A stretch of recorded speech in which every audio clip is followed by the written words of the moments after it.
Bonjour à tous. Alors aujourd'hui, j'aimerais faire un petit point sur la blockchain SUI et notamment sur un protocole de PERPS, c'est-à-dire d'exchange de perpetuals, de futures, qui s'appelle Bluefin, où vous pouvez en fait trader en long ou en short, c'est-à-dire en espérant que ça va monter ou en espérant que ça va baisser, différentes cryptos dont le SUI.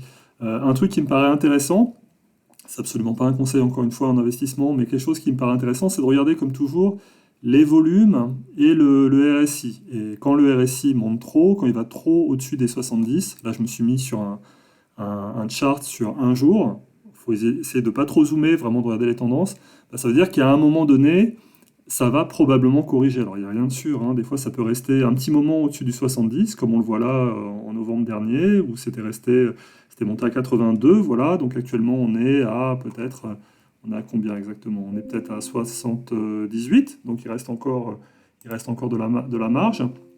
Mais donc quand vous avez une montée comme ça au-dessus des 70, il y a un moment où ça va corriger. Alors ce qu'il faut surveiller, c'est les volumes qui sont en bas.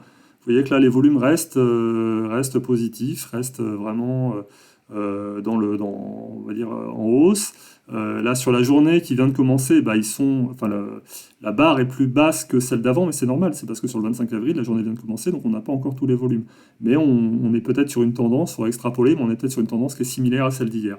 Voilà. Mais quand ça commence à se tasser, voire à baisser, et que le RSI lui-même commence à tapoter le plafond et à baisser, là ça devient intéressant. Voilà, c'est pas un conseil, mais c'est quelque chose à surveiller. Quand vous avez une montée comme ça, il y a potentiellement moyen de shorter sur la baisse en fait. Voilà.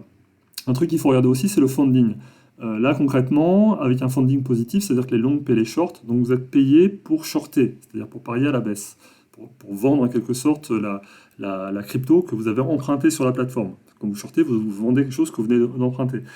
Si vous voulez vous protéger d'une éventuelle montée au-delà de cette montée actuelle, vous pouvez aussi faire du delta neutre, c'est-à-dire vous pouvez aussi acheter du SUI de l'autre côté et le mettre en staking ou sur une plateforme comme Navi Protocol qui vous permet de gagner des intérêts. Dans ce cas-là, vous avez à la fois des intérêts sur le short, à la fois des intérêts sur la crypto que vous possédez.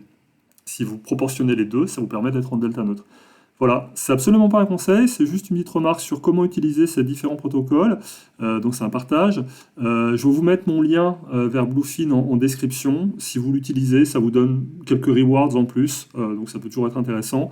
Faites votre recherche avant de l'utiliser, hein. Il y a des risques comme dans tout protocole, et il y a des risques aussi avec le trading lui-même, donc soyez très prudent sur le leverage que vous pouvez utiliser sur cette plateforme. Voilà, merci de m'avoir écouté, à très bientôt, au revoir.